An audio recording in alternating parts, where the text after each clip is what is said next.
Hello, my friends. Jerry Rosa here in the Rosa String Works Workshop. Friday, March 24th. And I'm happy to report there were no further accidents. I'm not so happy to report that there was no further progress. Oh my gosh. It was just as if somebody took a glitter bomb and just blew it up right in the middle of everything I was doing yesterday. It just was such a mess. Everything I tried just said, nope, ain't gonna do it. It was horrible. It just was a mess. I was trying to work on those plans, to finish it up. I really only had a few minutes worth of work, and that few minutes worth of work turned out to be about 5 hours. I mean, and I never really got all the way to the end, and it was just one of those deals where everything that could did. And, a bunch of the drawings got messed up, and I had to repair the drawings and just all kinds of stuff. I could go into hours worth of dissertations of what they need to fix in TurboCAD to avoid these problems, but yeah, there is definitely a couple of bugs in TurboCAD, although overall it's a very good package, and you only have to pay for it once, which is really good. I don't know the condition of my wife as she was sleeping when I came down here. I came down here at 6, so it's been 2 hours. I'm sure she's up by now, but I don't know the condition, how she's feeling today. But she had it well cared for, the wound I'm talking about, if you don't know what I'm talking about.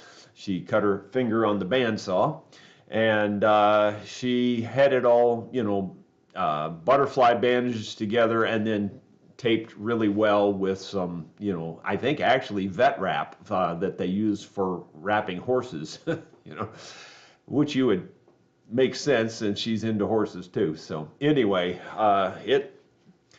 yeah, I just don't know. I'm assuming it's going to be okay. People said, just take her to the doctor. Yeah, you come here and show me how you do that. That's all I got to tell you. Okay, it rained all day yesterday. That just added to the misery. It rained all night last night. So that means our road's probably going to flood because the rivers are going to back up. And that's just perfect timing since we have guests staying here, and I think they're leaving tomorrow morning, or hopefully leaving tomorrow morning. And we have new guests coming in, plus my daughter and grandsons coming from Ohio. Her whole family, I think my son-in-law is coming too, I think. Anyway, their friends are coming, are going to meet them here, and so those are the new guests that we have staying at the rental retreat. So a lot of work by my wife has to get done between the two swapping there, cleaning the place and all that, getting it ready. It's just it's just a hassle. Yeah, anyway, but it should be fun with the grandkids here, assuming they can get here because of the flooded road. And I'm almost positive the road's going to flood with as much rain as we got. Not a major problem, just a major frustration. And yeah, it just added to all that frustration I had yesterday from the glitter bomb. Anyway, moving on to the next thing, a number of people ask if I got my refund. Whoops, I about dropped it. If I got my refund on my phone because they had charged me twice. And yes, I think it did come through, although I didn't have time to check yesterday, really. I mean, I did notice the balance looked like it came back, so I'm assuming that it's fixed. I didn't really go into the detail of it, but I'm pretty sure it's fixed. What the weird thing about that, and I figured it would fix itself eventually, but it just bugs me because they use your money for like a week. So they had that temporary debit like over a week ago now, and then they shipped it a few days later, and then they debited me again, and so for 4 or 5 days there, they had two amounts of my money, and they should have only had one. And it was for like 4 or 5 days. They're using my $850, and that just bugs me because they're doing that.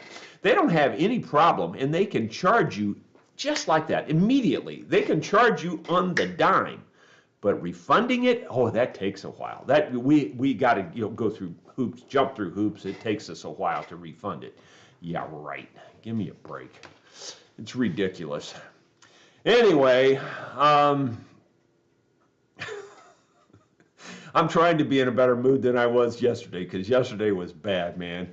You would not have wanted to talk to me yesterday. Oh my gosh, it was just horrible. It was really one of the worst days I've spent in the shop, and I don't know whenever. Okay, and because of that, I just didn't get anything done. I didn't get anything done in the office or nothing. So everything's backed up like big time. So as soon as we're done here this morning, I'm in the office. I gotta go straight in there. In the meantime, I do have a couple of little photos here and a little short video I want to show you. You know, you've heard me talk about all the things I found back here on those 2 lost homesteads. Well, I found the rings. These rings, now the one on the right is the first one I found.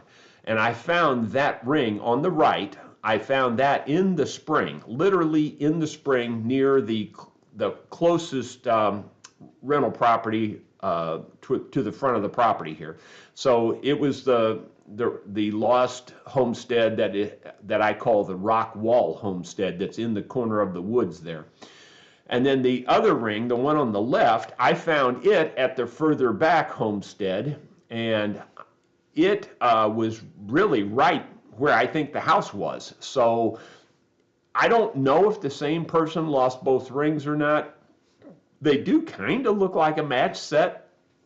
Both of them were kind of like a nickel silver with gold plating. You can still see gold flecks. If you look under a microscope, you can definitely see gold flecks on there. It's hard to see with your naked eye, but you get it just right, you can still see it with your naked eye too.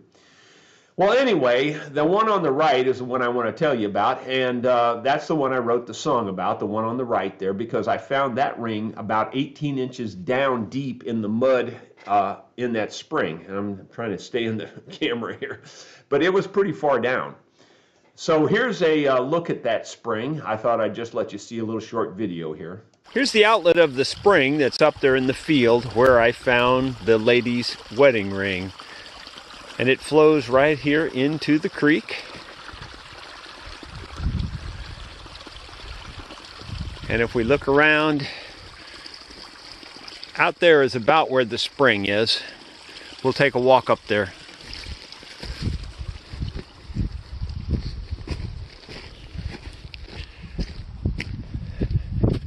So here's the spring as it comes out of the field. You might be able to hear a tiny bit of water moving through there, but very little. This hole here is where I found the ring.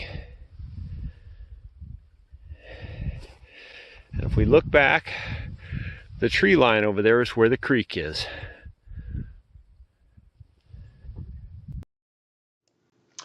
Well, I just thought you might be interested in seeing where that happened, and the thing that you need to know there is you see that spring where the hole that looks different today than it would have looked way back then. Over 100 years ago. I'm going to say 150, 160 years ago is when I think this was lost.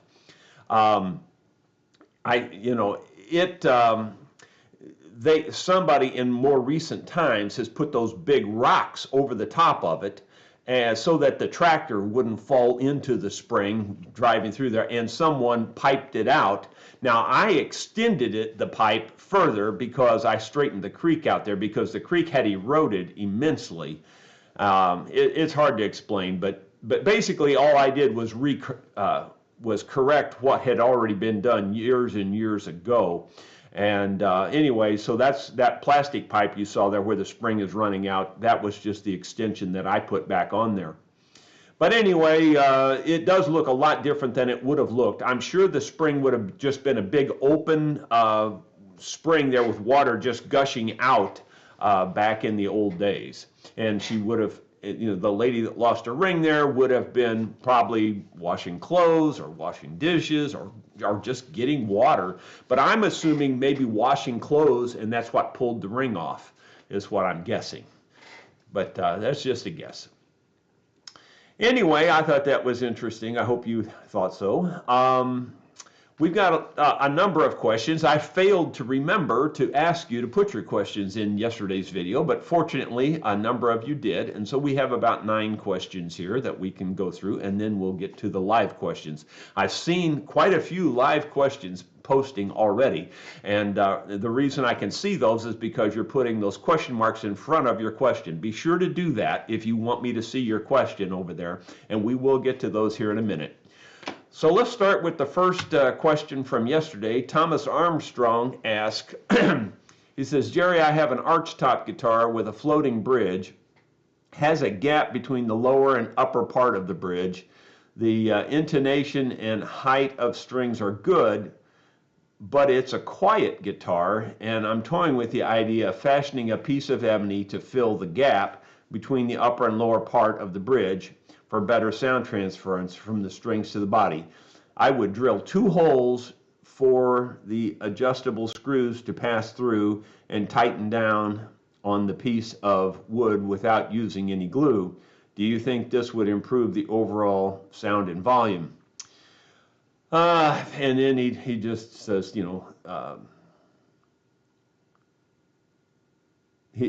something about, I realize this that would only be good for the present gap there.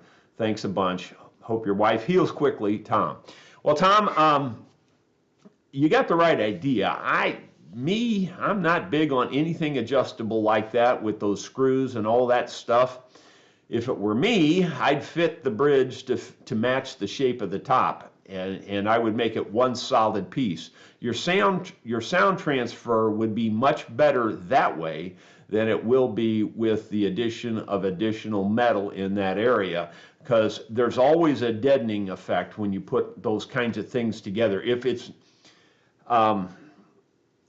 hard to explain it, but anything loose, those adjustments, while you feel like they're tight, there's still some looseness there, and you lose sound transfer anytime there's anything like that. I'm trying to see if I can think of a good explanation, but like if you were one of those bell ringers that play bells, musical bells, and if your handle was really loose on your bell, and it's not going to sound the same, and it won't ring out like it would if everything is just one solid piece. And that's kind of what you're dealing with here a little bit. You want to, if you could just make that a solid piece of ebony that's sitting on your guitar top, and get rid of most of the adjustment. Now, I realize the saddle is adjustable. I realize that. You can't really do too much about that. That's kind of the nature of the beast.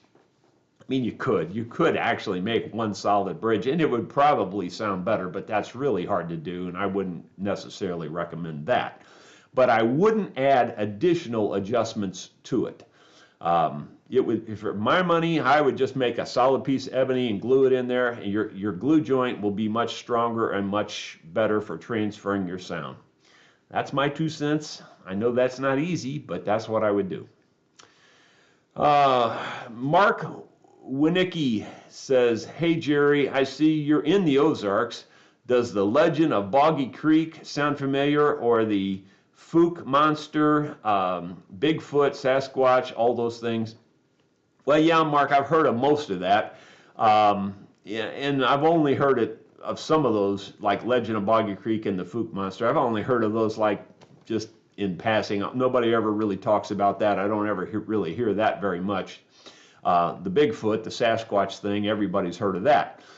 But quite honestly, Mark, I truly don't think, and you can take this for what it's worth, but especially in my younger days, I truly don't think there's anybody in the whole state that spent more time out in the woods than I have. I used to hunt from the time I was about 14 to the time I was, till maybe about 10, 12 years ago. I spent almost every single weekend in the woods hunting that you could spend in the woods. In other words, during any kind of open season, I was out there. And not once, not ever did I see anything that looked weird like that. So I don't believe in it at all. I don't think really too many people around here believe in it. Now, my son likes to tell you he believes in it, but I don't think he really believes in it. I think he's just pulling your leg type thing. So anyway, Mark, that's my answer. I'm sticking to it. Ray Murray, have you been doing the hot wax treatments on your hands? No, I'll be honest, Ray. I tried it a few times, and honestly, Ray, it's just such a hassle. I'm not a hassle guy. I mean, if there's a hassle factor involved, you can pretty much count me out. And to me, that's a major hassle factor, and I'd just soon have the pain as the hassle factor. That's just me. I'm not a hassle guy. That's why I hate the government's red tape on any kind of thing that they ask you to do. It's always such a major hassle that I just can't stand it. So anything that's a hassle, I'm not into it. And you might say, well, how do you work on all these instruments? Isn't that a hassle? It's a different thing. I'm in control there or whatever. But when I have to do something that just, like getting that wax back off and all the time it takes and all that, I just don't have time and just don't want to deal with the hassle. And I just soon have the problem in my hand. That's just where it's at. Now, I may change my mind sometime if the pain gets worse. But honestly, even after doing the wax treatment 3 or 4 times, I didn't really feel like it did anything anyway. So if I felt like there was some positive something coming out of it, I'd for sure do it. But anyway, there you go. I truly don't think there's help for these hands. I don't think there's help for them. I really don't. I mean, they didn't get all mangled up and twisted up like this and in one day, and it's not going to go away in one day either. So I don't know. That's just me. I really don't hold out any hope for them getting any better or improvement. And I have seriously tried. You can't even begin to count how many things I've tried. I bet it's in the hundreds already. And not one single thing has helped at all except meloxicam. And I just ran out of that yesterday. Took my last one yesterday. And I'm tempted to not even refill that because I don't think it's going to help anymore either because the pain is there and it doesn't go away anymore. So I'm not even going to refill the meloxicam and wait and see what happens because I don't like taking drugs if they're not doing anything. But I'll know in a day or two if it's doing anything. Anyway, but thanks for your concern. I do appreciate the concern for sure, but I am just not a hassle guy. Anything that's a hassle, I'm out of there. Mike Soba, talk about metal lathe and your model and your likes and your dislikes. And I have a photo of it, so let's just go to the photo. This is my metal lathe. It is a model, and I wrote this down, I can't find it, a G9729 from Grizzly. It's a Grizzly, let me say that again, G9729. And it's called a combo lathe and mill. Now, it's a small lathe. Ironically, for a small lathe that has a huge swing. In other words, you can swing, I think, a 17-inch diameter on this lathe, which most lathes you can barely swing 12 inches or 10 inches or 9 inches even. So it has a huge swing for a small lathe. And then you can see the milling head I have it swung back away from the lathe area. And that milling table there, you can mount your the vise there is mounted on there, and that vise holds your tooling for your lathe work, or you can put a different vise on there for your milling work, or you even use that little vise if you need to for the milling work. But right now I have it fitted, the lathe is fitted with the what they call the, and I can't think of the name of that again. I know the name of it, I just can't think of it when I need to. That's the terrible thing about names in me. I can't think of names. It's the craziest thing. Anyway, I have a 3-jaw chuck and I have a 4-jaw chuck. And that one is the other kind of chuck that, collet chuck. There you go. I knew it. I just couldn't think of it. Collet chuck. So that's the collet chuck that's on there now. And collet chucks are, you have to have the exact size for the piece you're putting in there. So like if you had a 5/16" rod, you'd have to have a 5/16" collet. You put it in there, and then the collet draws down tight around it like that, and it holds it. It's a very accurate type of chuck. So that's what I have in there right at the moment, is a collet chuck. But anyway, I really do like this mill. I think for a small shop like me, for a person that just needs to occasionally do mill work and lathe work, it's a pretty good option. I'll be honest, the mill itself is just a glorified drill press. That's really all it is. But you can mill with it, and you can do some pretty precise work if you need to. And the lathe itself is not overly powerful or anything, but if you don't take too big of cuts and you just, take your time, you can definitely do good mill work with it also. The drawbacks, the motor on this, now you see the motor up there at the head where that's for the milling machine.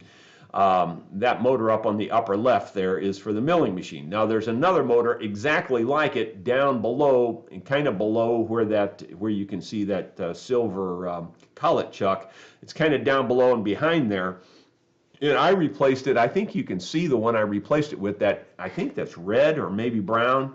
That motor that's behind there. I put a bigger motor on it because that's what my fault was. First of all, I felt like the motor was underpowered. But more than that, it wasn't so much the power, it was that motor that came with it was not reliable. It kept giving me trouble.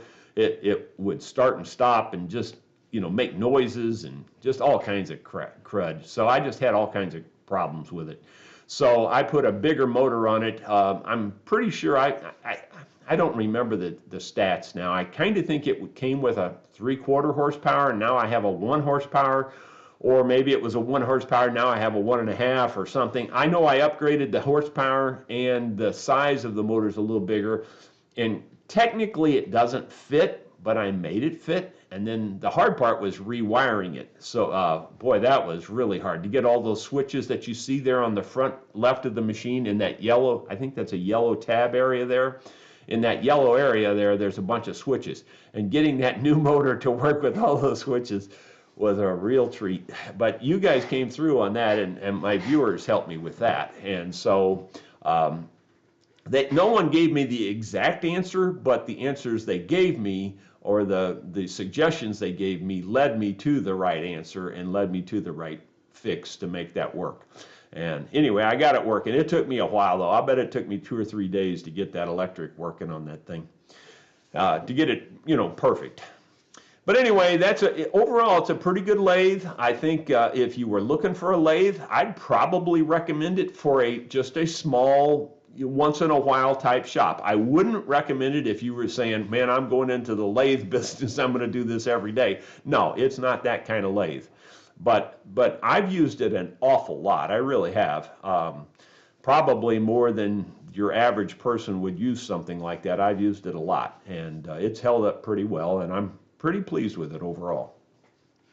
Moving on, the next thing is Tom Rios says, oops, I guess I better switch back to my other camera. Let me do that. Tom Rios says, I just bought a used mandolin from Goodwill and will be buying your mandolin training and a set of strings. Which set of strings should I buy?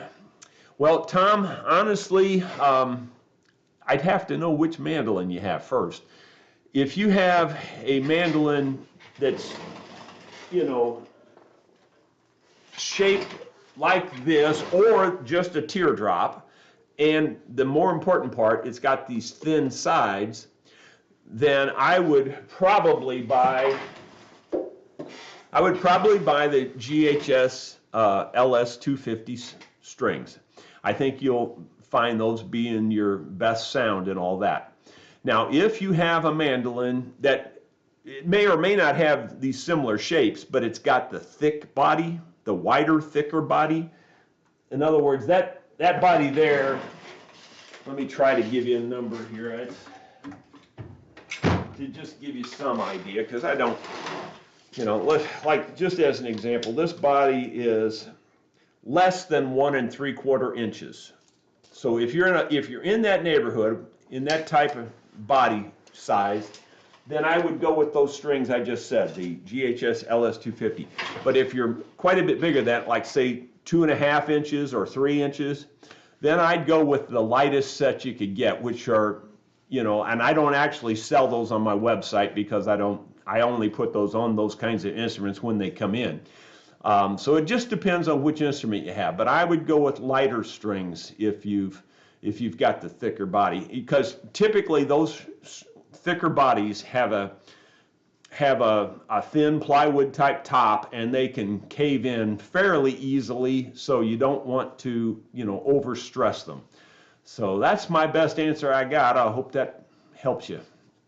It's not that they would immediately cause a problem. In other words, if you use the strings I have that I'm recommending, they would probably work just fine and probably sound the best, but potentially they could create a problem down the road. So that's why I would just say go with the light strings if you have that type of body. I hope that makes sense to you. Let's move on to the next one. The username is the End of the World All-Stars. And he says, what was your wife making when she cut her finger? Best wishes for a speedy recovery. Well, she was making some of the deer antler saddles. She has decided to take that on as one of her things, and she's done a pretty good job, really. I mean, for her, being brand new at it, she's done pretty good. I hate the heck out of it that she cut her finger, but public service announcement again, I say again, the bandsaw is the most dangerous tool in the shop, and I stand by that. It's more dangerous than the table saw. And the reason I say that is because the table saw, everybody respects that because they see that big spinning blade, and they, it's going to take your arm off or your hand off, and there have been some horrific accidents on table saws. And probably worse accidents on table saws. I'll give you that. But the one you get hurt with the easiest, the one you get hurt with the most, is the bandsaw, because everybody takes it for granted. You don't see anything moving. The blade is just coming down, and it's usually guarded and everything, so you can barely see a blade at all. It's just got that one little area. And the problem is people will be pushing something into that blade, and then all of a sudden it goes through and they cut their thumb off. And lots of people have cut their thumb off or their finger off pushing something through. And that's kind of what she did. She kind of got her finger into it, And it's just a real common thing. So I say again, be careful with your bandsaw. Be real careful with your bandsaw. Thank God I'm not above it. I mean, it could happen to me, but so far, knock on wood, I have never had an accident like that. I actually touched it one time. I felt it touch my finger. It just touched it. It didn't cut it. That was enough for me. I had to heed my own warnings. It's really the saw that will hurt you. Okay, moving on. Rat says, will you be accepting shipped-in instruments after your hiatus? And then he goes on and says, also, on my new build, I had to drill holes in my bridge twice for the bridge. He says bridge posts, but I think he means bridge pins. Do I need to replace the bridge plate now with 2 sets of holes? Won't affect the sound or something like that. And it says it's a Canon now. Well, it's obviously, I don't think that's good that there's 2 sets of holes there. I don't think that's a good thing. But on the other hand, I would probably not address it right now. I'd probably just keep my eye on it and watch it. And as long as it's, if it's a Canon right now, I would just keep playing it like that and just watch it. And if you start to see it pulling up or bowing up or whatever, then you might want to reconsider and maybe replace the bridge pad. But before it gets too bad, they're all going to pull a little bit, so don't get frustrated if it pulls just a little bit, but keep your eye on it. If it's getting worse and worse, then for sure you probably want to do something. But I'd probably just leave it like it is, especially if it's sounding real good. Michael Berkmeyer, could you take the plans to a local machine shop and have them build it? Referring to my plans for the thickness sander. And I would say well, wouldn't you know, it's just my typical luck, pull out the wrong one there. Yeah, like this. This is probably the best one to show. Could you take these plans to a local machine shop and could they build it from these plans? And I would say absolutely. I don't see why a machine shop couldn't build them from these plans. I'm 99% sure if you walked in the door with these plans and said, can you build this? I'd probably, even though I'm not a machine shop, I'd probably say, yeah, I could build that, but you know, that's not my thing. But anyway, yeah, you could do that, I think. I think you could take them to a local machine shop, and I do think they could build it for you. Now, the question is, do you want to pay for it? Because I have a feeling they would be expensive. I mean, that's one of the reasons I never did bother building them and trying to sell them, because I'd have to charge so much. If I tried to manufacture them myself, like, you know, just manufacture all the parts and, you know, then put them together or whatever, I'd probably have to sell them for $800 or $900 at least, you know. I mean, and even probably more than that, honestly, to make ends meet. The material cost is fairly high on building it because you're building it, a lot of it's out of aluminum, and aluminum's not cheap, and you know all the steel's not cheap. It's a fairly expensive proposition to build one. But I'll stand by this, and I honestly do think it's my most valuable tool I have in the shop. My finger planes are probably my most valuable hand tool, but my power tools, it's my thickness sander. And I mean, yeah, can I get along without my bandsaw? It's, you know, I need them both. But my thickness sander, man, I can't do the work on anything else that I can do on that thickness sander. That thickness sander is worth its weight in gold to me. So anyway, moving on. Aletha Chris says, regarding fiddles, have you heard from the gal that is the proper owner of Chocolate Violin? Last heard from the previous repair video, her family was waiting for her to come and get it, and she not knowing well, Leith, I think you missed a video because she did play the violin on video, and the girl, the actual owner of the violin, did play it, and we did put that video out. So that is out there. I think it's called Revisited. I'm not sure that's the right word. It's re-something. Yeah, I think it's Revisited. I'm not sure if that's the right word or not. But anyway, if you go out there and look if you just type in RSW chocolate and scroll down through, I'm pretty sure you'll find it. Anyway, that ends the questions from yesterday. So we're ready to jump into the questions from today, and I'll just need to scroll up here and figure out where that started. And I think I found it. Let's see, the first person online this morning, it looks like, was Leanna Summerlin from North Carolina. So good morning to you and everyone else. Gordon Bartlett was the second one, it looks like. Just scrolling down through here looking for question marks. And Zappa is the first question mark. It says, Jerry, it sounds like it is time to build up your road so it doesn't flood. Yeah, good luck with that one. Did you ever try to build a mile of road up, and you'd have to build it up about 10 feet? Because it floods, well, actually it floods more than 10 feet.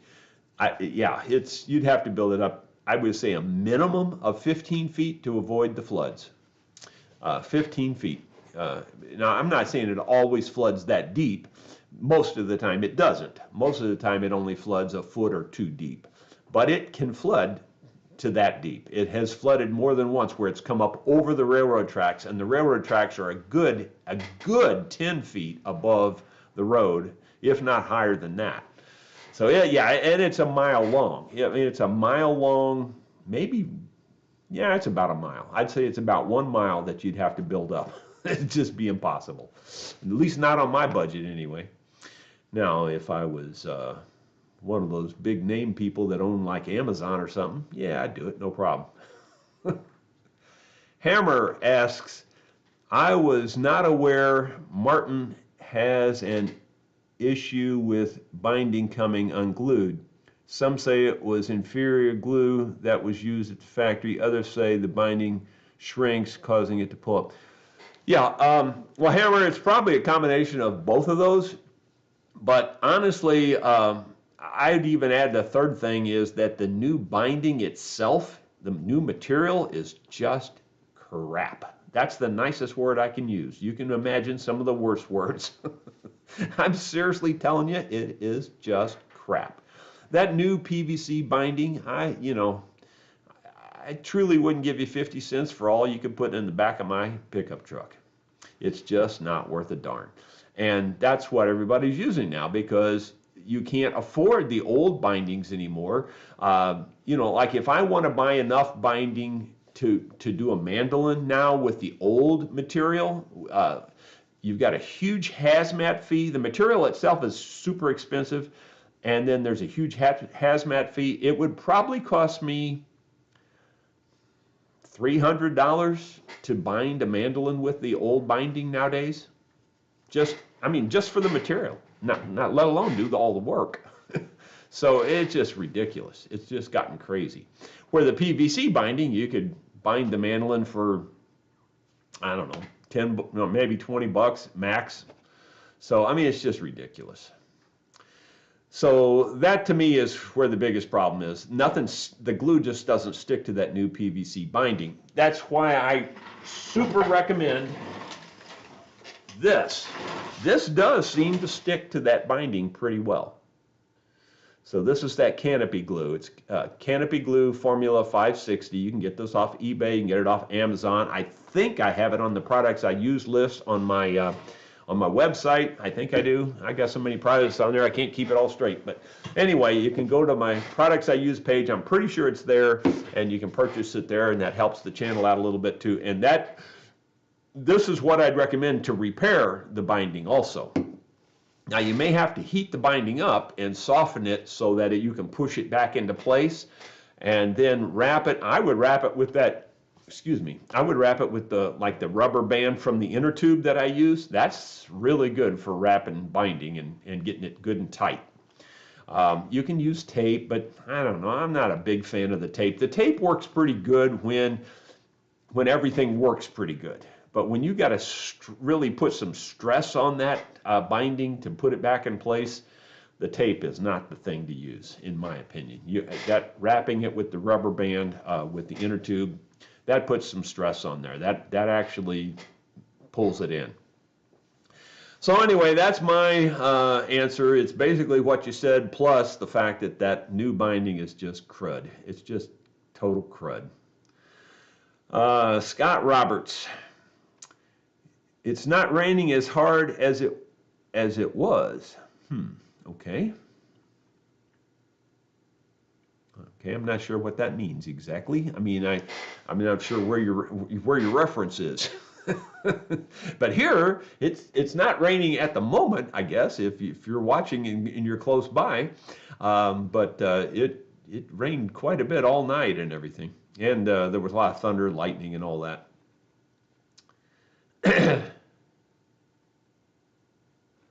Lancelot there, I see one question mark there. Lancelot says, I have linseed oil, my Stratocaster. How to get it gloss shiny? Well,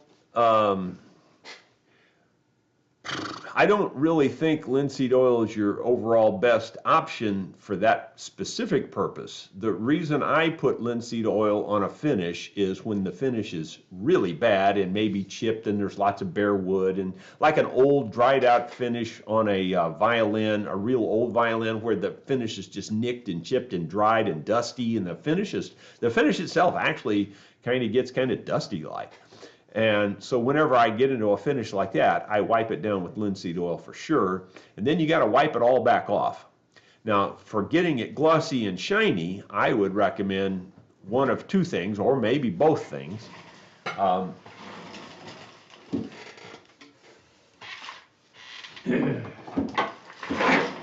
I know you've seen this many times, but if you've got little fine, like hairline scratch, like little really fine scratches, this will buff them out really good. But if it's a deep scratch, this isn't going to do it. But I'm talking about the real fine little, just, like hair-like scratches. This will buff that out and make it really shiny. Then I would coat everything with the Renaissance wax. The Renaissance wax is for sure one of the best ways to go. Now, it doesn't have to be Renaissance wax. That's the one that I recommend because I think it's the easiest one to get back off of the paste waxes that I've used. But like for years, I used Minwax furniture paste wax, and it's an excellent wax too. It's very good, and I still would stand by that. But it's much harder to get off. So you really want to just put it on a very small area and get it off. Put it on a small area, get it off.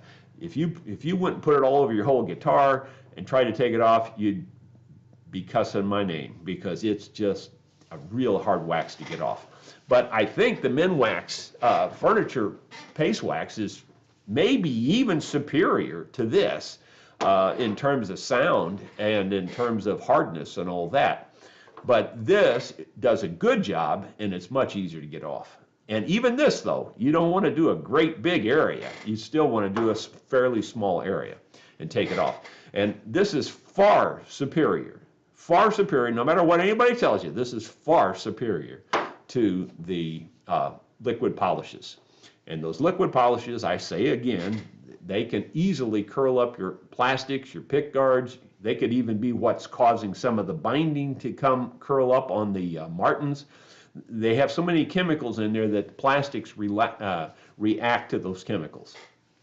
This doesn't seem to have that issue, plus you can control where you put it on. So I never put this on the pick guard, just because I just don't like to put chemicals on pick guards, period. All right, moving on. Beat that to death. Let's see here. Chum Soul, good morning. What is your favorite guitar that you've ever played? Do you like resonators? What's the go-to brand or cone style you shoot for? Well, I got to be honest and say I'm not an expert on resonator guitars. I still want to build one, and if you hadn't asked me, I could have told you the name of the cone that everybody goes for on those, but I can't think of it now. The Quaterman, I think. I'm not sure I'm saying it exactly right, but it sounds like Quaterman cone. Anyway, that's the one everybody goes for on the Dobros. And I'm probably saying that wrong, so somebody can put that in the comments and correct that. But like I said, I'm not an expert on those. As far as what my favorite brand of guitar is, of course, that would have to be a Rosa. I mean, what else would it be? No, I don't know. I don't have a favorite brand. I really don't. I know that's probably a cop-out to you, but to me, does that guitar sound good? And if it's made well and it sounds good, that's my favorite guitar right there. I mean, it doesn't really matter which brand or anything. I mean, there's a lot of great sounding guitars, and it just has to pass those marks for me to be a good guitar. And so I don't really have a favorite. I really don't. But if I did, it'd be a Rosa. Oh, moving on here. George French, any updates on Oliver? I checked out your son's vlog yesterday. He seems to be coming along pretty well. Yeah, I don't check on him every day or anything, but pulling my pants legs down here. Anyway, yeah. Oliver's doing pretty well, maybe better than expected, because he went pretty bad. He was way worse than I thought he was. I really kind of honestly thought that my son was playing it up a little bit more, because when I saw him on video, I'm thinking, well, I know a lot about horses, and that don't look quite as bad as he's making it sound. But on video, it didn't look as bad. And boy, in person, whew, that horse was in bad shape. Yeah, he had one foot in the grave already, really, when my son got him. So he got him at the last moment to save his life, I think. And he looks like he's pulling out of it. I mean, I think he's gained around 40 pounds or so. And yeah, that's pretty good for a horse that was pretty much down and out. and he seems to be responding to the treatments for the, what's that called, EPM, I think it is. Anyway, I call it the possum disease, where the horse ingests possum excrement of one nature or another. And yeah, anyway, they get some kind of a disease from that, and he seems to be doing okay. So I think overall he's going to make it, I think. Clyde Lewis is asking, hi Jerry, what are some of the things that determine whether to do a cheater's neck reset versus a regular neck reset? Well, Clyde, if the back is loose, for sure, the cheater neck reset is just the way to go. It's just, for me, it's a no-brainer. Now, on the other hand, if the neck's loose, well, then just take the neck out. I mean, if you can feel play in the neck, then you for sure want to go with the neck reset, a full-blown regular neck reset. But Clyde, the most important thing to me, and I mean, I know I've beat on this, and I think still people don't quite understand it. To me, the most important thing is to determine, do you really need a neck reset? Do you need to fix a different problem? That's, to me, what gets overlooked. People reset the neck to the problem body, and you didn't fix anything. I mean, you fix it temporarily, but if you got a problem in your body, then that neck's going to need to be reset yet again. And that's why so many guitars get multiple neck resets, because they didn't fix the real problem. The real problem has to be addressed first, so be sure to check that out real good. Be sure the body and the bridge pad and the bridge itself and the bracing and all of that stuff is real good.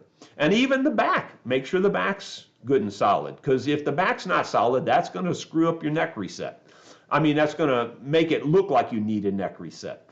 So, I mean, there's a ton of things. Make sure everything's good in the body. If the body's good, then either do a regular neck reset, or the cheater neck reset works anytime you have to take the back off, or if the back is already loose, or if you think you can get the back loose pretty easily, down to the waist, from the neck down to the waist. If you can get that loose pretty easily, then the cheater neck reset is way easier than anything else.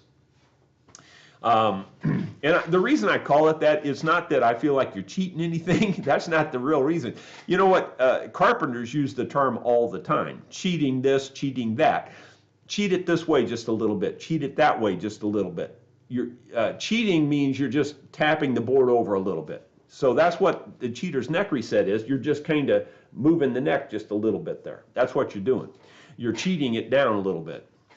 That's where it comes from. People probably think I'm saying cheater because it's easier, or you're getting around something. That's not really the reason. I know it sounds like that, but that's not really the reason. But anyway, yeah, so to me, I would use the cheater neck reset whenever you can get the back loose easier than you can do anything else. And that's really the bottom line. I hope that makes sense to you, but be sure to make sure that the problem is fixed before you do the neck reset.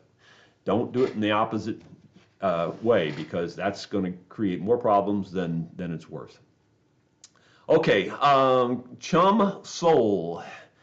Favorite guitar that you've ever played? Is there an easy way to know if a guitar should be given up on?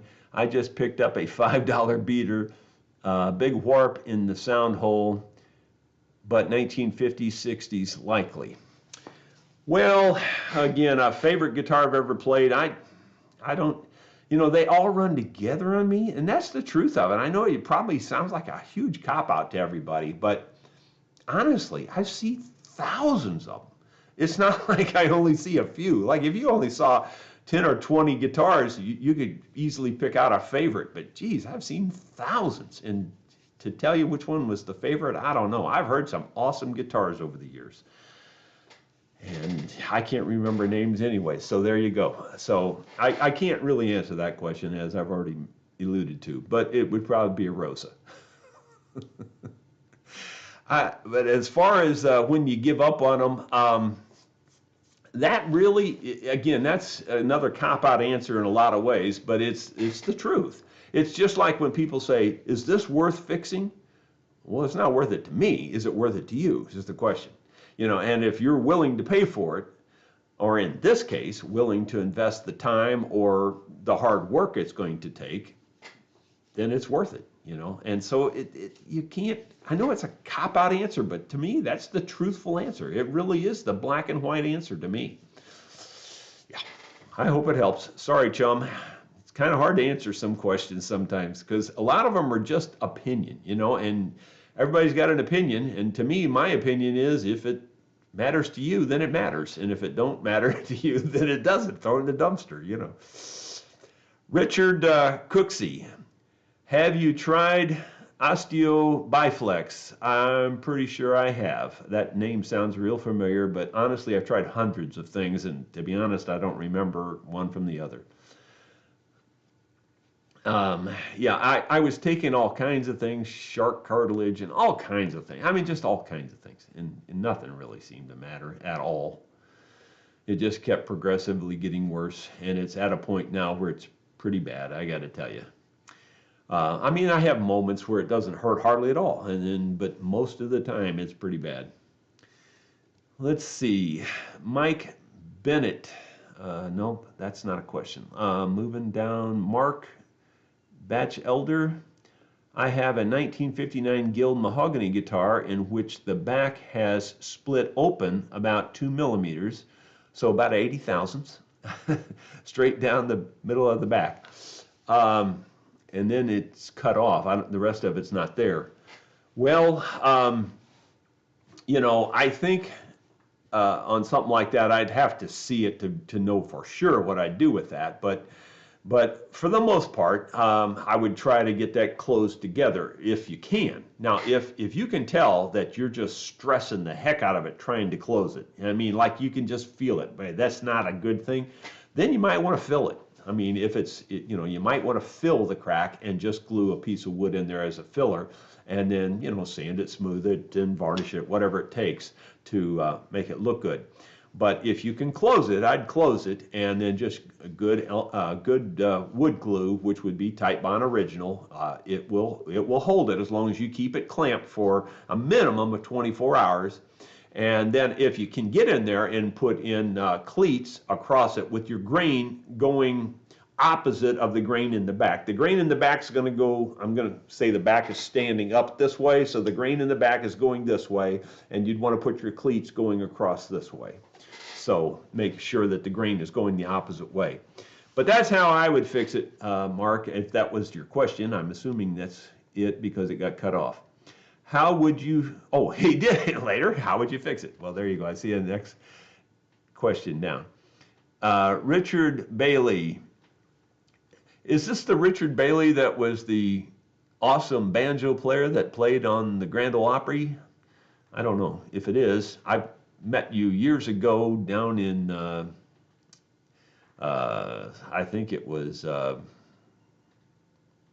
state park where they had a bluegrass festival, Sam A. Baker State Park. Well, anyway, I don't know that it's the same Richard Bailey. I imagine that's a common name. What do you think of the Bradley mandolin 100 made in Japan?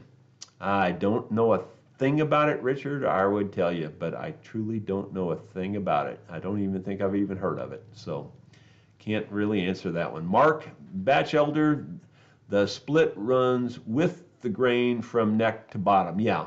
Yeah, well, I assumed that. I was pretty much assuming the crack would go that way because that's kind of the way they always go. Most of the time, especially if it's a Gibson, there's so much stress on those sides that those sides are pulling out, and that's what causes that crack. That's why I said if you can close it, close it. But if you can't, then just fill it and do it that way. That'd be the way I'd go.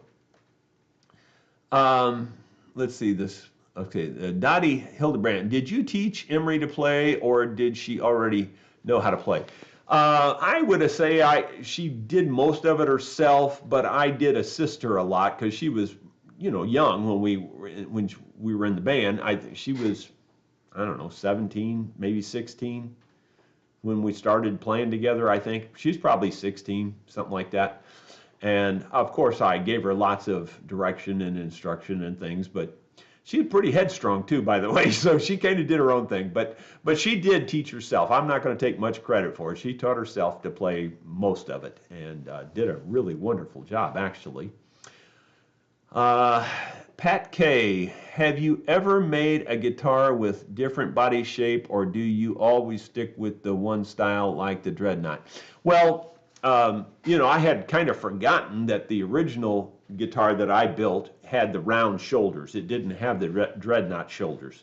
So the original one I built had the round shoulders. All the rest of them have had Dreadnought shoulders, except for the 12, a couple of the 12 strings. I had orders to build two 12 strings at the very beginning, and those were built with the 12 string, I think, Martin pattern with the round shoulders.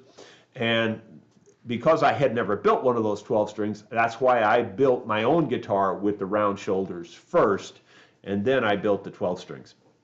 But those are the only three that I recall building with the round shoulders. All the rest of them have had the Dreadnought shoulders. So, moving on, let's see, John Mole. If you start carving the top of a mandolin, do you start with the inside first or with the outside? The outside always. And the reason, John, is because you want to know that that's your shape and that that's your size and everything. You want to be happy with that and get the outside as close as you can get it. I'm not saying you won't touch it again, after you start carving the inside. Man, I just keep belching. I don't know why. Probably because I don't want to eat anything anymore. Anyway,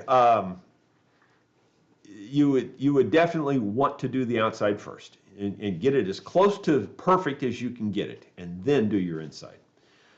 And watch your measurements very closely. Let's see. Home Studio is asking, please say hello to my wife, Vanya. She would be happy. P.S. You are amazing master. Well, thank you. Well, Vanya, I hope you're having a good day. And I don't know if it's your birthday or not, but anyway, I just thank you for watching my videos, and hope you have a great day. And thank you for the nice compliment there, Home Studio. Scott Roberts, you missed a lot of questions, Jerry, but thumbs up anyway. What questions did I miss? Maybe it scrolled up on me? I don't know. Clarence Hatfield, am I the only one that's amazed that people can remember thousands of notes in several songs over many years? I can't remember the notes for one day.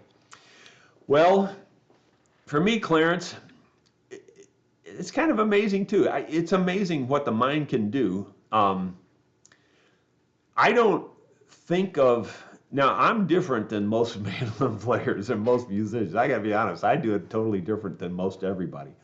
But the way I do it, I don't think about any of that. It just kind of comes naturally. I mean, there are certain things you do over and over and over, and you kind of get used to it. And I don't have to think about it. I don't know how anybody else does it, but it's not like you memorize the notes. I don't do that. I don't know how to explain it, really. But I kind of agree with you. It's kind of amazing what the mind can do. Simon says, I'm sorry I'm late. Hello from Scotland. Well, hello to you. Let me go back up and see if I missed, somebody said I missed a lot of questions. I don't really see how I missed any.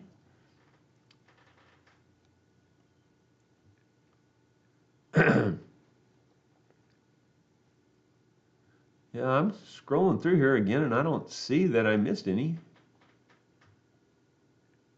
That's weird. Yeah, everyone I see so far I've addressed.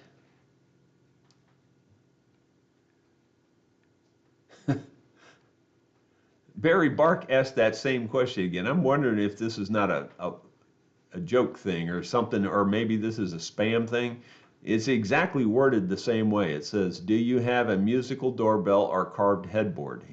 That was in a previous one too. Don't know how to answer that exactly. I'll just say, did you walk to work or did you bring your lunch? That's how I'll answer it. Yeah, every question it looks like I've addressed them. If you know of a question I haven't addressed, put it down there. Oh, here's one, Scott Roberts. Apparently you don't have a radial arm saw because in in my shop, that is the most dangerous. Yes, I do have a radial arm saw. I actually have two of them, or I had two of them. I sold one. The other one is down in the barn. I don't ever use it anymore. And I agree, that's a very, very, very dangerous saw. Yeah, I don't disagree with that. That's one of the reasons they don't do it anymore. Hardly anybody has those anymore, is because they're so dangerous. But again, it's just like anything else.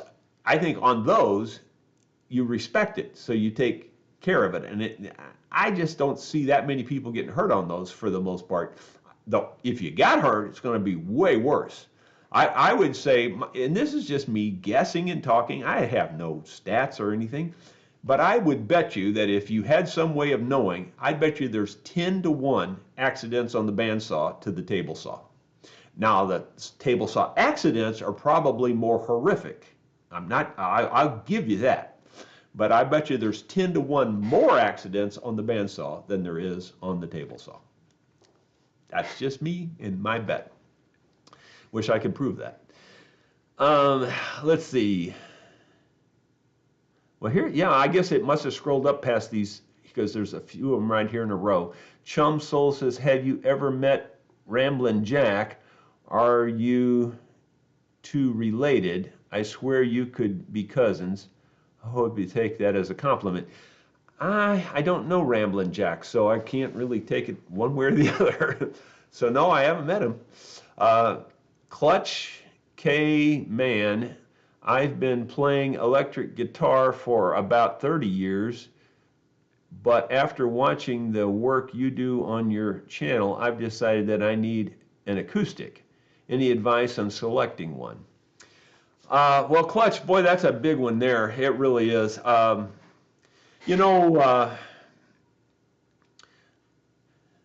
at the risk of sounding like I'm patronizing here and trying to be buddy-buddy, the boys down there at the acoustic shop in Springfield, Missouri, they know what they're talking about. They're really, really, really good musicians. I mean, as good as anybody on the planet. I mean, they're that good, and I'm not exaggerating that.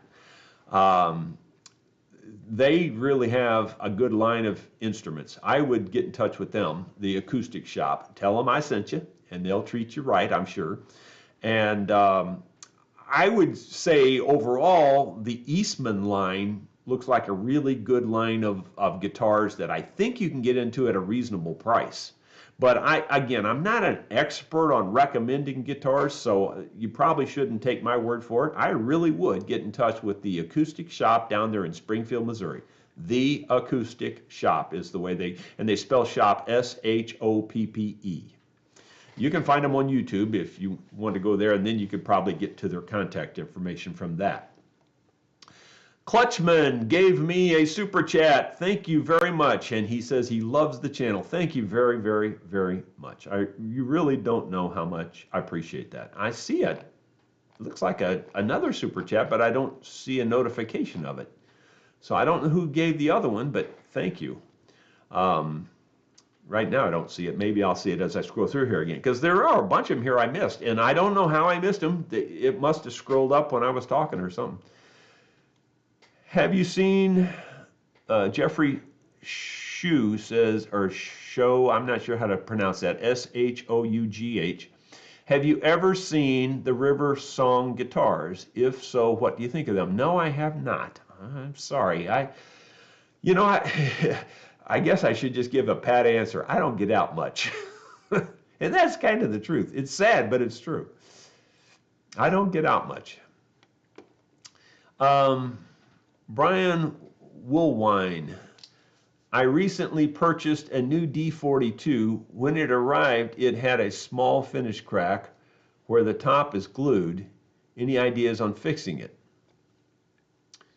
Well, I'd probably give you the same answer that I gave to that on the back. Small finish crack. Well, no, okay, it's a finish crack. Now, I'm a bad reader, and a lot of times stuff just goes right straight through, and I don't hear what I'm reading. So a finish crack, well, that's just the finish then. You're not talking about a crack in the wood, is the way I'm reading that now. Yeah, I don't know. When it comes to finishes, that's the hardest part of anything you do. I mean, honestly, and that's not a cop out, it's just the truth. There's nothing harder than fixing the finish, period. Zero. Well, I mean, the stain in the finish. I mean, getting it to match. It's not like a car. A car, they can mix that paint and make it match pretty darn good, but clear finishes and the staining and all that, boy, that's a big different thing. So, my problem with recommending something is that there's positive and negatives with everything. Like CA glue is an easy way to fix a crack, but it can create 5 times more problems than you got. So you got to be super careful with it. That'll fill the crack better than almost anything is something like CA glue. Almost anything else you put in the crack is you're going to fill it and fill it and fill it and fill it and fill it and fill it and fill it. I mean, like it just, you got to go over it like I don't know. I don't want to exaggerate too much, but you got to go over it like 10 times. And I don't think I'm exaggerating when I say 10 times with most other finishes to fill the crack. So I don't know that I'm the best answer guy on finishes anyway, but yeah, you got your work cut out for you there if it's a finished crack like that. But for me, I'd probably do the CA glue thing, but I'm pretty good at doing that because I've done it so much. One of the ways you can help control the problems is to put tape on both sides of the crack and make sure the tape is stuck down really, really, really good to the top. And then run a very light thing of CA glue there. And then before it has a chance to set up, and make sure you don't get it out on any place else. Make sure you stay within your tape, but then take a rag and wipe it really quick. Just go right down it like that, and that'll clean off the excess. But make sure your tape is right to the edge of the crack. I mean, as close to the crack as you can get. That's probably the safest way to do it with CA glue. I don't know if that helps you or not. I hope it does. Rob Walker. Hi, Jerry. You seem to have missed... Oh, okay. All right.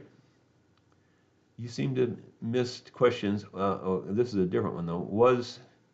Does the size or shape of a guitar sound hole affect the volume and quality of sound? Yeah, the size and shape of the sound hole does have effects. In general, the standard size is pretty good. A little bit bigger seems to be a little bit better. But you can have a point of diminishing return on anything you do. So, you know, making it a giant hole is not a good thing. Approximately an 1/8 inch bigger in diameter than your standard is usually pretty good, about like that. Like on a standard Martin or whatever, you know, it usually does seem to improve it.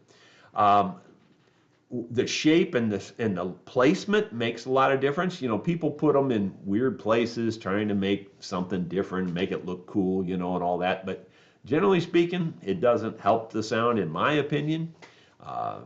You know, tried and true for me is going to win almost every time.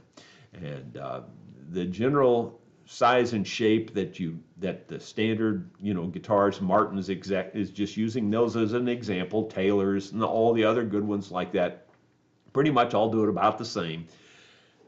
I'd stick with that if it was me, but you're welcome to experiment, of course. But just a little bit bigger sound hole seems to be a good thing, but not a lot bigger.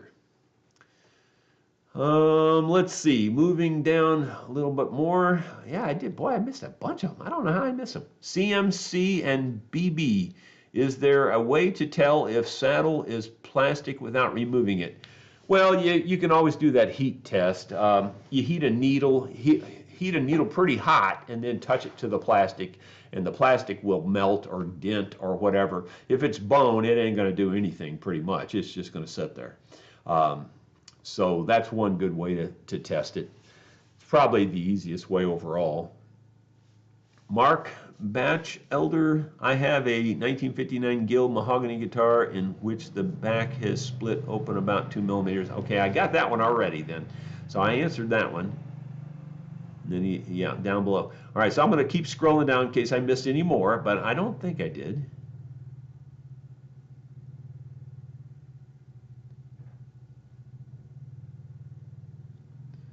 I think I got the rest of them. Scrolling down. Okay, I'm down. Well, here's one I don't think I got. Our, our Cordoba guitar is well built.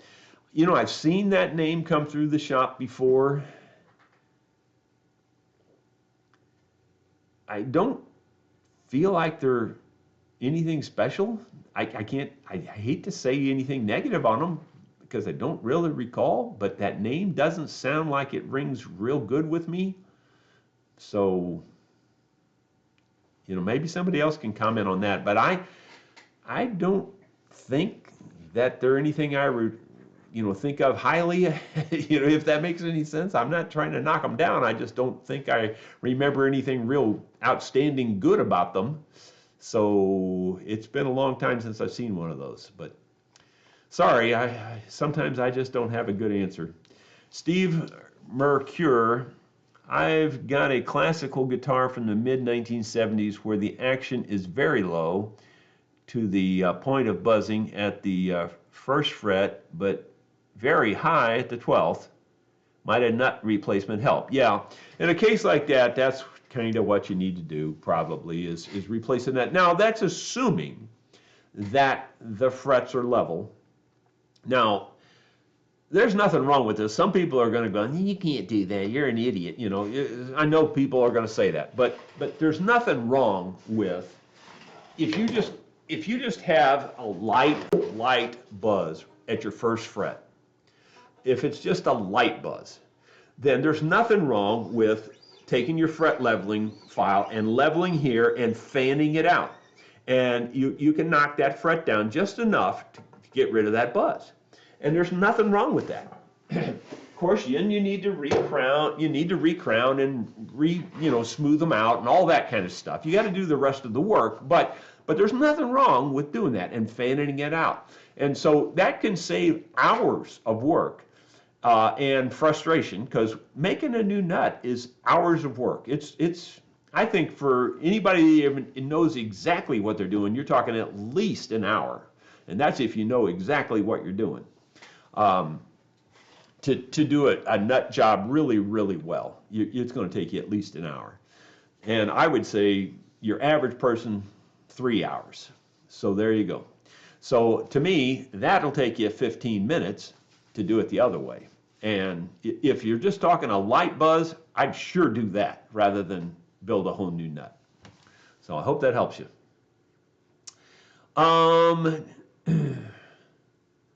Who are your musical influences? Chum Soul is asking. Well, my musical influences are mostly bluegrass and country, and there's a lot of them. One of my biggest impactors would be Doyle Lawson and Quicksilver, which is a bluegrass group. Doyle Lawson is a mandolin player, incredibly good at that and singing, and his groups are always top notch. Tony Rice is probably my favorite overall male singer and guitar player. I mean,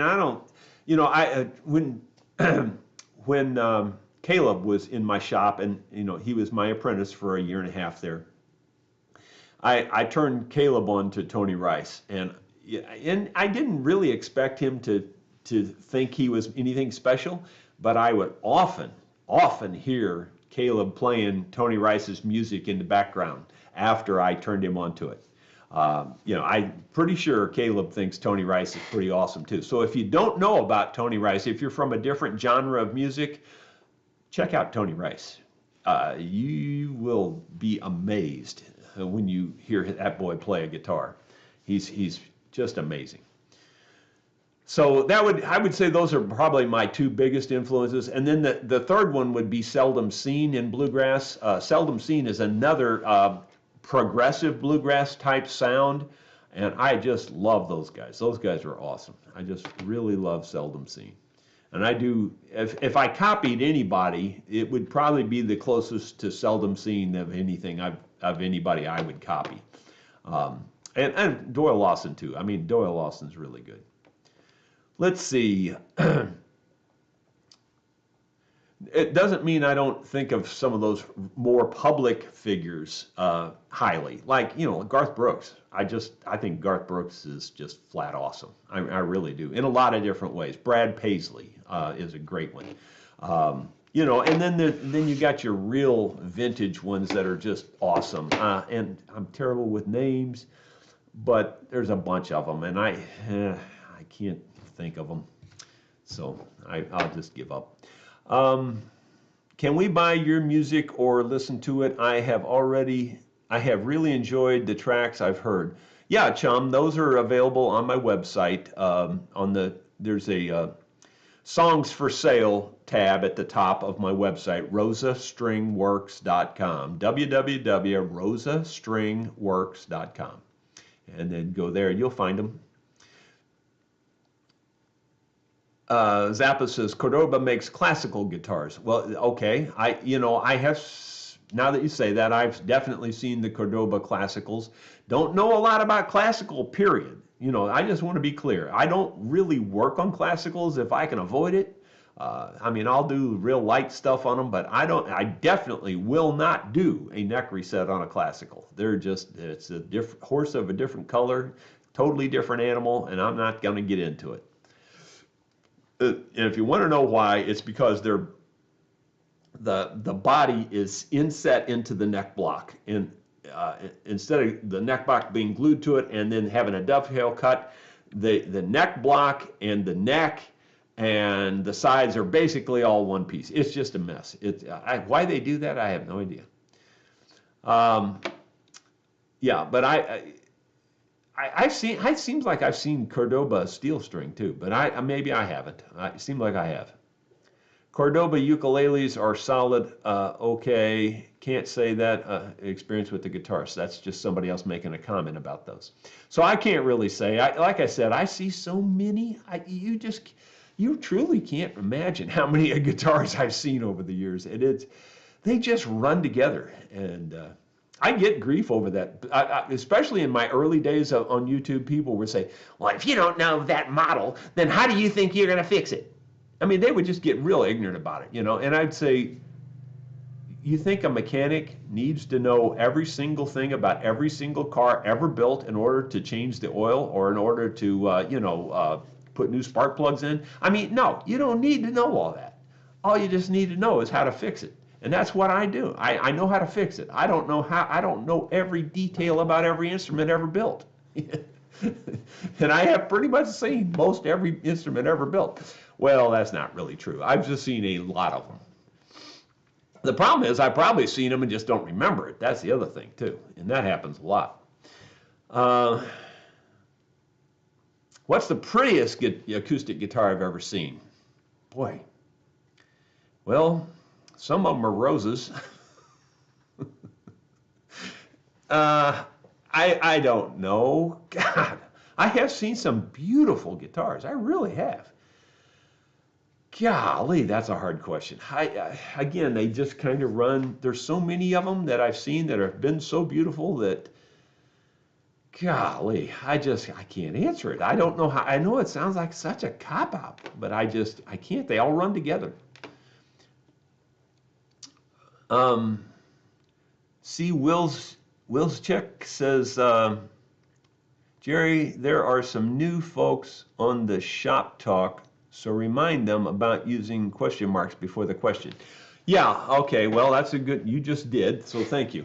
Yeah, be sure to always put a bunch of question marks in front of your question, otherwise I can't find it.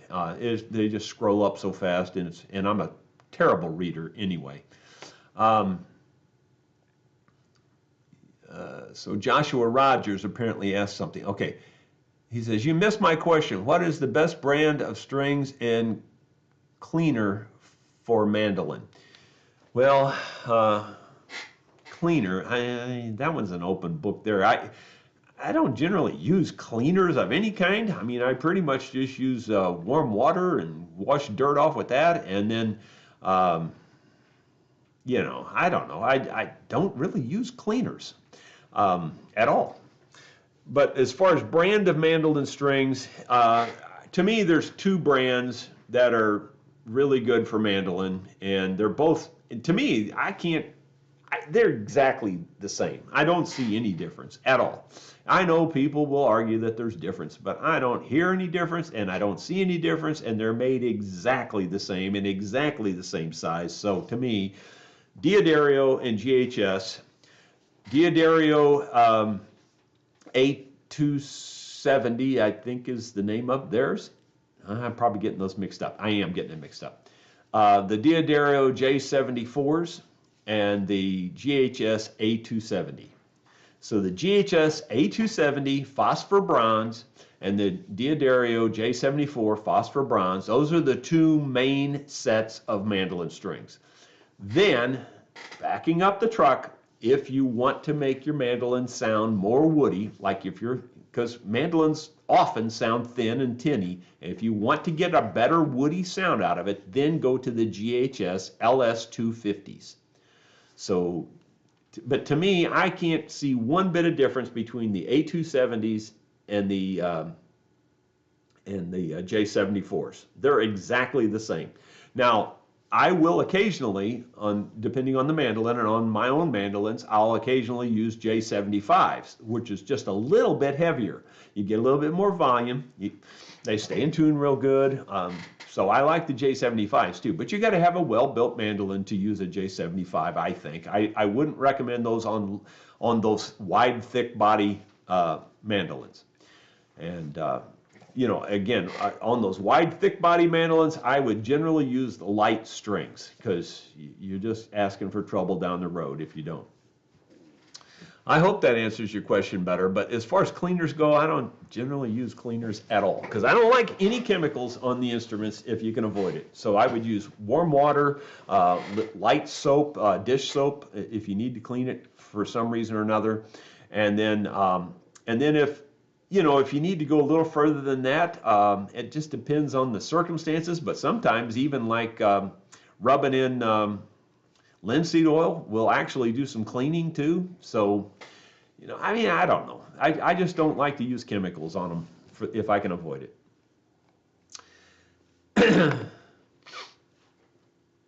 Okay, Paul Lanier, lots of talent and skill in the bluegrass world. Tony Rice was excellent. Thank you. Yeah, Tony Rice, God, he's hard to beat, man. I'm seriously telling you that.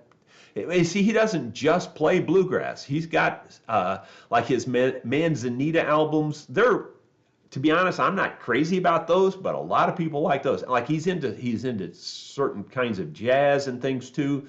So I mean, he can play it all. But in bluegrass, Tony Rice, in my opinion, rules on the guitar. Of course, he's dead now, but I always really loved him. I met him once or twice, and I built a custom case for his fiddle player, and I don't know, just different things. Okay, let's see. I'm trying to find the rest of them here. I think we're about out of time. Well, we're way past time. I didn't realize the time. I enjoy doing this with you guys. 160 viewers right now. Paul Lanier, lots. Okay, I'm rereading. All right, I'm going to make these. I see two more, maybe three more, and we're going to call this good. James Freestead, do you have to clean the shop much? It sure looks clean and tidy. Yeah, James, it's really a mess right now, honestly. It's an absolute mess. You can only see what you can see.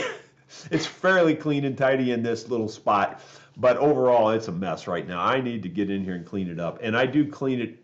I like to keep my shop neat and tidy, especially when I'm building an instrument or really got big repair work going on. I just feel like I do better work when the shop is neat, clean, and tidy.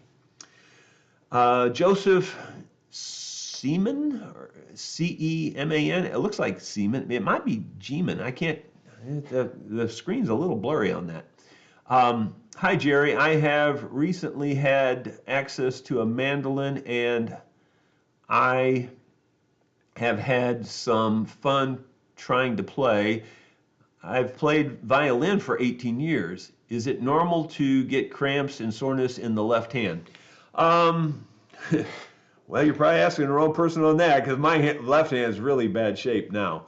But yeah, I think a lot of people do because it's a small neck, and you've got quite a bit of for a small instrument. You can really stretch your fingers out a lot on a mandolin. Of course, you can on a violin too.